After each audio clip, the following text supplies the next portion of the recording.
Hola, hoy vamos a hablar sobre la enseñanza para niños con TDAH.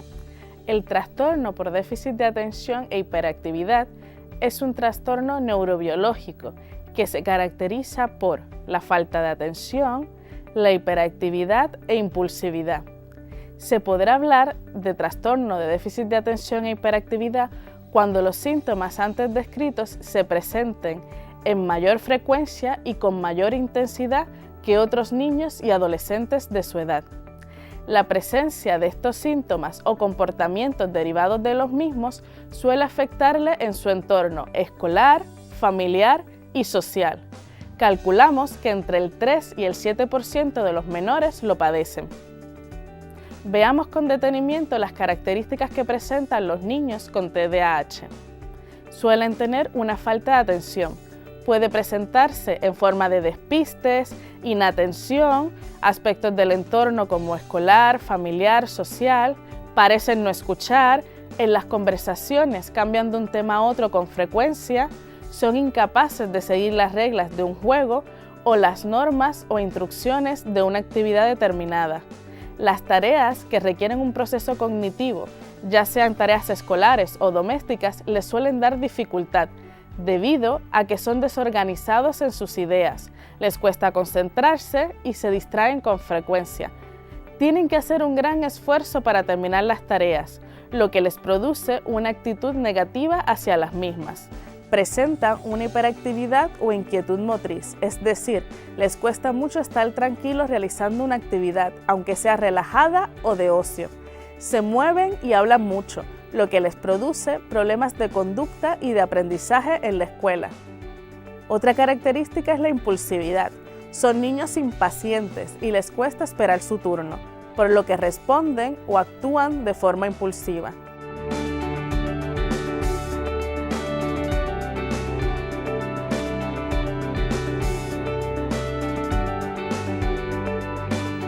¿Qué puedes hacer en casa si tu hijo tiene un trastorno de déficit de atención e hiperactividad? Debes mantener una situación estructurada en casa, con horarios y reglas delimitadas. Cuando tenga que realizar tareas que requieran un alto nivel de concentración, tienes que evitar los estímulos o cosas que puedan distraerle.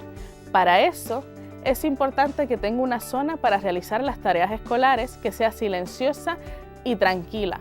Al principio puedes estar con él para asegurarte que mantiene la atención en la tarea, pero poco a poco deberás dejarlo solo. De esta manera fomentarás el entrenamiento del autocontrol. Proporciónale responsabilidades asumibles. Haz que participe de las tareas domésticas, por ejemplo, que lave el carro o haga cualquier tarea acorde a su edad. No le pidas algo que no pueda hacer. Refuerza positivamente sus logros y nunca sus fracasos. Cuando tengas que hablar sobre una mala conducta, evita los gritos. Siéntate con tu hijo y explícale lo que ha pasado y cómo puede mejorar. Por ejemplo, dile que intente detenerse a pensar antes de actuar para evitar una conducta impulsiva. Cuando la tarea que tiene que realizar sea muy larga, puedes segmentarla en intervalos de tiempo o fraccionando la tarea. De esta manera evitarás distracciones y será más fácil que cumpla sus objetivos. Es importante que haya una congruencia entre los diferentes miembros de la unidad familiar. Por ejemplo, todos debemos velar porque las normas y los horarios se cumplan. Si uno de los miembros de la familia asume el rol estricto y otro el rol permisivo, no lograrán que el comportamiento de su hijo mejore. Otra pauta que tienes que tener en cuenta es dar órdenes concisas y claras. Acompaña las órdenes de contacto visual. Si es necesario, repítele las órdenes, evitando los gritos o enfados. Evita regañarle en público. Sin darte cuenta, le puedes ridiculizar y afectar su autoestima. Cuando ha hecho algo con lo que no estás de acuerdo, háblalo en privado. Busca una actividad extraescolar que sea de su agrado. Fomenta las actividades físicas, ya que son beneficiosas para la hiperactividad motriz. Entrena sus habilidades sociales. Enséñale técnicas de relajación.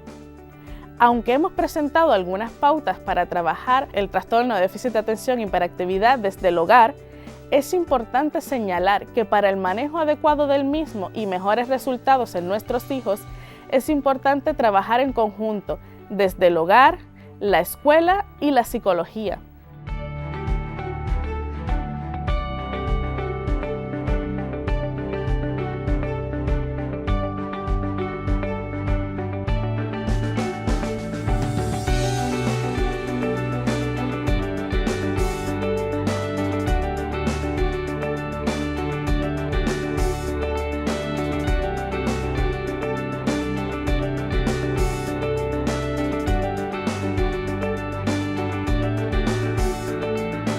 Existe evidencia científica de que el trabajo psicopedagógico realizado desde la escuela, como complemento a las terapias clínicas y psicológicas, tanto se incluye en la medicina como si no, es favorable para la enseñanza de niños y adolescentes con trastorno de déficit de atención e hiperactividad. Por eso, si tu hijo padece TDAH, asiste a terapia, reúnete con sus maestros y pon en práctica los consejos que te hemos dado junto a los de tus profesionales.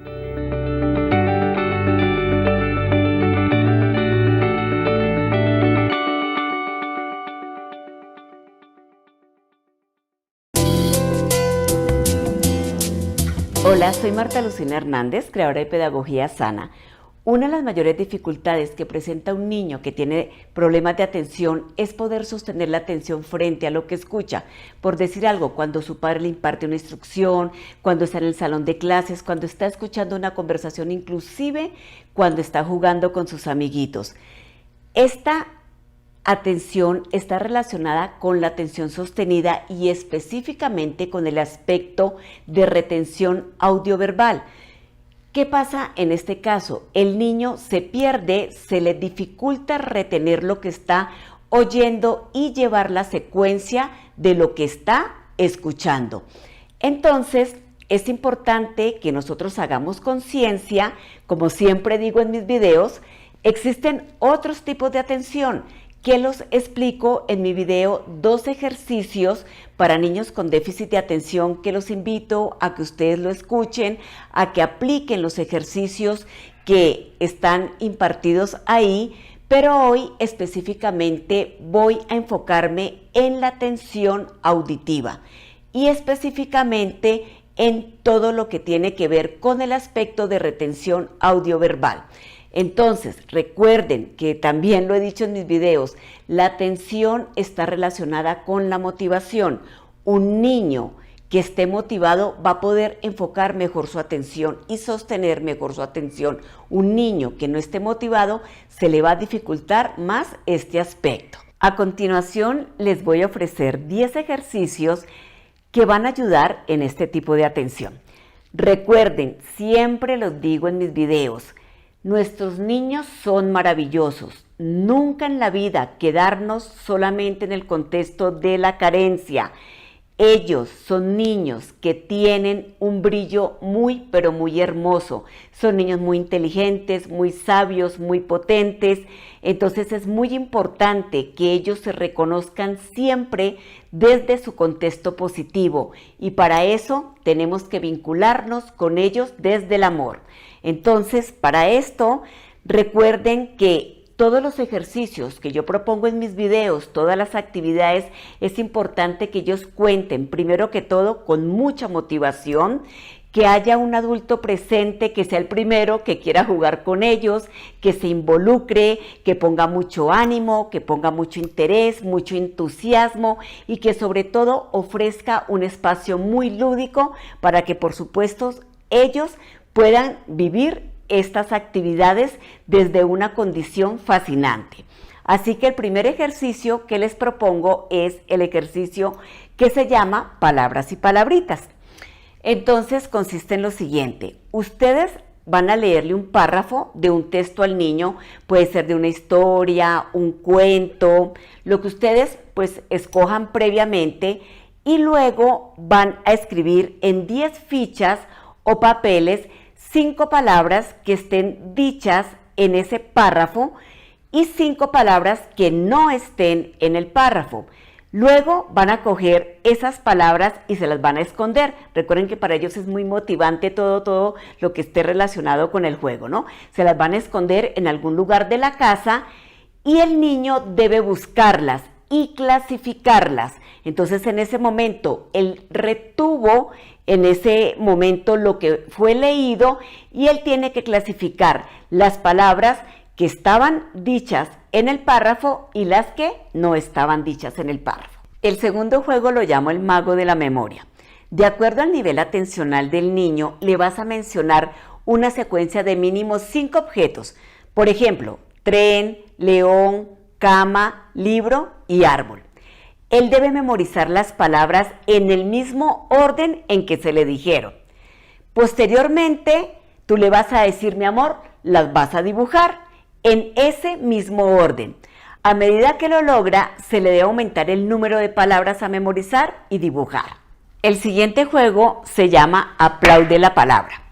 Vas a seleccionar un párrafo de un cuento, una historieta, un tema que a él le llame la atención. Puede ser deportes, puede ser sobre tecnología, puede ser sobre los dinosaurios.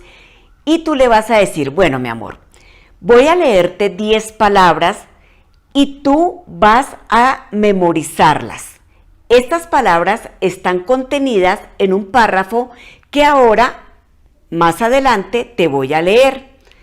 Luego, entonces, tú vas a empezar a leerle el párrafo al niño y él cada vez que escuche cada una de las palabras que ha memorizado va a dar un aplauso. La cuarta actividad se llama Se crecieron las instrucciones. Los niños que presentan la condición del déficit de atención se les dificulta muchísimo retener las instrucciones. Muchas veces inclusive las evaluaciones las pierden no porque ellos conceptualmente no hayan podido entender lo estudiado ni lo que fue explicado, sino que leen la instrucción y no pueden llevar la secuencia, no pueden retener y por supuesto no pueden ejecutarla. Entonces, esta actividad es muy interesante porque les va a ayudar a que ellos se familiaricen con este juego y en el día a día con todo lo que tiene que ver con el seguimiento de instrucciones. Vas a realizar unas actividades que impliquen consecutivamente ir anexando cada vez más instrucciones. Se inicia con una instrucción y cada vez le sumas una nueva. Por ejemplo, le dices al niño lo siguiente, da un aplauso. Ahora repite la primera instrucción y luego da un salto. El niño debe dar el aplauso y luego saltar, pero no se le repite la primera instrucción. Luego le vas a decir, ahora vas a repetir las 2 primeras acciones y luego pones este ping-pong en este vaso. El niño, sin repetirle las 2 primeras instrucciones, debe dar el aplauso, saltar y luego poner el ping-pong dentro del vaso. Ahora vas a dibujar un sol en esta hoja de papel, después de hacer nuevamente las 3 cosas que ya hiciste. Ahora vas a repetir las acciones anteriores y luego vas a armar este rompecabezas.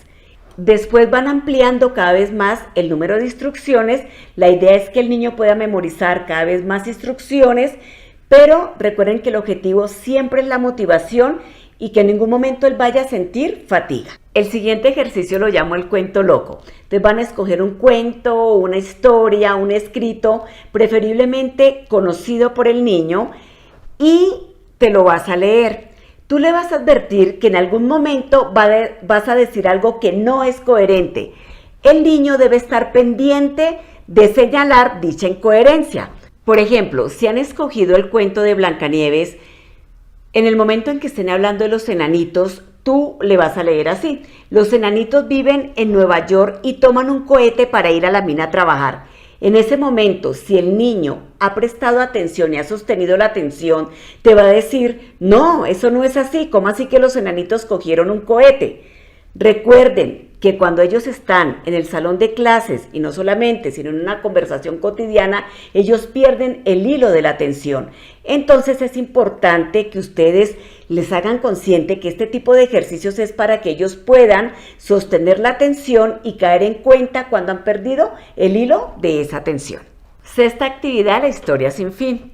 Vas a leerle un cuento al niño y le das la siguiente instrucción. Te leeré un cuento, un escrito, recuerden que no necesariamente tiene que ser un cuento, ¿no? y en cualquier momento voy a parar y tú debes continuar la historia de manera que tenga sentido con lo que ya has escuchado sobre la secuencia de la historia. Entonces, esto es muy importante porque el niño tiene que estar no solamente alerta, sino que también tiene que haber sostenido la atención para llevar el hilo y la coherencia de la historia. El séptimo ejercicio se llama comprendido. Este ejercicio busca que el niño comprenda un texto que se lee, esto a partir de preguntas claves como de quién se habla, qué se dice, dónde, cuándo y por qué. Por ejemplo, vamos a tomar el ejemplo del cuento Ricitos de Oro. ¿De quién se habla? De una niña y de 3 ositos. ¿Qué se dice?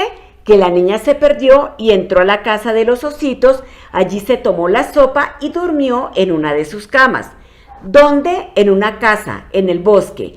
¿Cuándo? Cuando ella salió a dar un paseo. ¿Por qué? Porque caminó mucho y se perdió. Este tipo de preguntas es muy importante porque ayuda al niño no solamente a contextualizarse en la lectura, puede ser cualquier tipo de lectura, ¿no? Inclusive en sus tareas, sino también en la comprensión de esa lectura. Entonces, si el niño no ha podido comprender la lectura, pues estas preguntas se les va a dificultar. Entonces, ustedes pueden imaginarse en un salón de clases en donde el niño no puede generar la atención, entonces si le ayudamos con este tipo de actividades y con este tipo de lecturas, van a ser claves y dijéramos que muy esenciales para que él pueda integrar esa comprensión. La octava actividad se llama película invisible. Van a escoger una película que le llame mucho la atención al niño y van a ver un fragmento corto de esa película y le vas a decir, cuando hayamos visto ese fragmento, yo voy a parar la película y tú me vas a repetir una frase o 2 frases exactamente como se hayan dicho en la película. De esta forma, el niño está reteniendo audioverbalmente y se está esforzando no solamente en la retención, sino llevar la secuencia de eso que él tiene que memorizar. La novena actividad se llama Mi receta favorita. Tú le vas a dar una instrucción de la preparación de una receta sencilla, puede ser la de un postre. El niño debe escucharla en su totalidad, paso a paso. Cuando haya terminado de escucharla, entonces él debe repetir la secuencia, o sea, debe haber memorizado la secuencia del paso a paso de la receta. Cuando la tenga clara y memorizada, debe realizarla. ¡Qué rico! A disfrutar esa receta. La 10ª actividad se llama cruce de palabras. Vas a elaborar 15 fichas con palabras y figuras geométricas así: triángulo aguja, triángulo avión, triángulo águila, triángulo barco, triángulo silla, cuadrado azul, cuadrado astronauta, cuadrado bicicleta, cuadrado televisor, cuadrado estrella, círculo ardilla, círculo agua, círculo conejo, círculo árbol y círculo payaso. Posteriormente vas a esconder de manera desordenada, por ejemplo, en la sala de la casa, cada una de las fichas. Le vas a decir al niño la siguiente instrucción: hay 15 fichas con figuras geométricas y palabras escondidas en la sala. Trae solo las que tienen un triángulo y comienzan por la letra A. Observen que estamos integrando 2 instrucciones: figura geométrica y palabras que comienzan por la letra A. En ese caso, escogimos esta letra. Ustedes pueden crear la ficha como quieran ustedes. Asegúrate que el niño comprende la instrucción. Entonces, para esto es importante que él la repita. Después de eso, no se le debe volver a repetir la instrucción. Posteriormente, pueden aumentar la complejidad de la actividad integrando una tercera variable, por ejemplo, un color. Así que la ficha tendrá una figura geométrica, un color y una palabra. Esta actividad es muy importante porque ellos en todo el ámbito académico se están, dijéramos, que enfrentando a actividades en donde tienen que manejar cantidad de variables. Por decir algo, en una evaluación A él le pueden pedir, vas a subrayar los adjetivos de color rojo, el artículo de color verde y los sustantivos de color morado. Si el niño no integra la instrucción, no va a poder ejecutar, en ese caso, la actividad. Y no puede ser, en ese caso, un problema conceptual, sino que miren y observen que es que el niño no puede seguir la instrucción ni puede retener la instrucción. Por lo tanto, pues, probablemente va a fallar en la evaluación. Sé que cada una de estas actividades les van a ayudar muchísimo a ustedes, a sus niños. Recuerden que las pueden adaptar a la edad y al nivel atencional del niño. Y siempre les diré, lo más importante es la construcción de niños plenos y felices.